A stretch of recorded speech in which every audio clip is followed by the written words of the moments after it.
Hello, back again.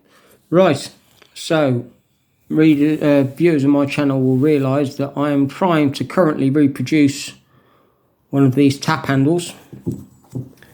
And I did a lead casting in sand, which worked really well actually. Trying to reproduce that consistently was very difficult using this as the pattern.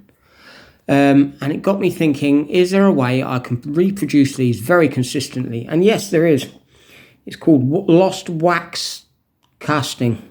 And basically what you do is you make a wax former. Basically a wax model of one of these. And then you coat that in a plaster type investment casting, they call it, because you have to invest some money, I presume, into making the moulding. So you would cast yourself a wax copy. So that is what I've done. Now, you may be asking yourself how I did this. No, I didn't sit there and carve it out with a scalpel. I made it with a split mould. Now, this is very, very easy. And there are plenty of videos on making cut moulds, cut silicone moulds. Basically, you get your silicones, which are 2-part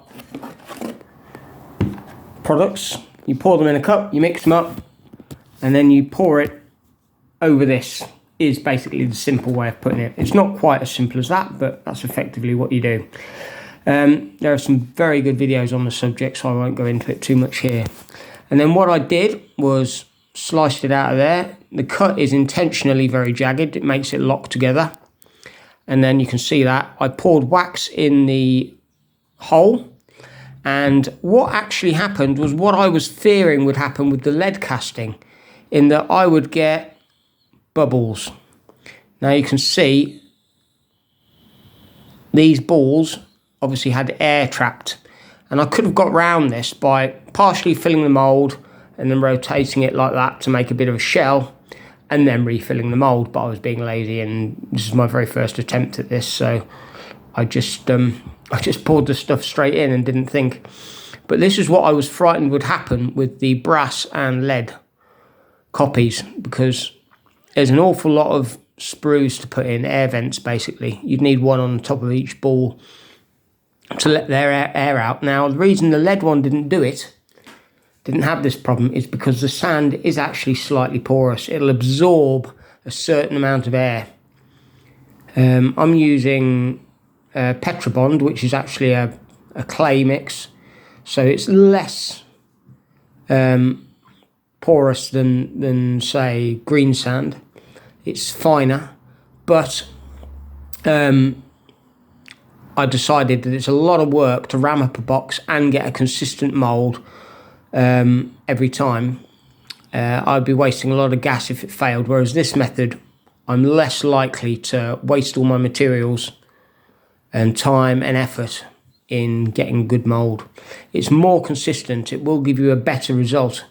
And these, I'll just blob a bit of wax on with this. I'll just drop this in the wax, blob a bit on there, build it up, and then carve it round. That'll fix that problem, no troubles at all. Dead easy to fix that. And then we'll coat that in investment, put some sprues on it, first, sprues and air vents and feeders and stuff, cast it in investment, burn it out. This is beeswax, that's all it is. They've been using beeswax for lost wax casting for hundreds of years, hundreds of thousands of years actually, since the Bronze Age. Hence, this is how they made axe handles and stuff. It burns out really cleanly.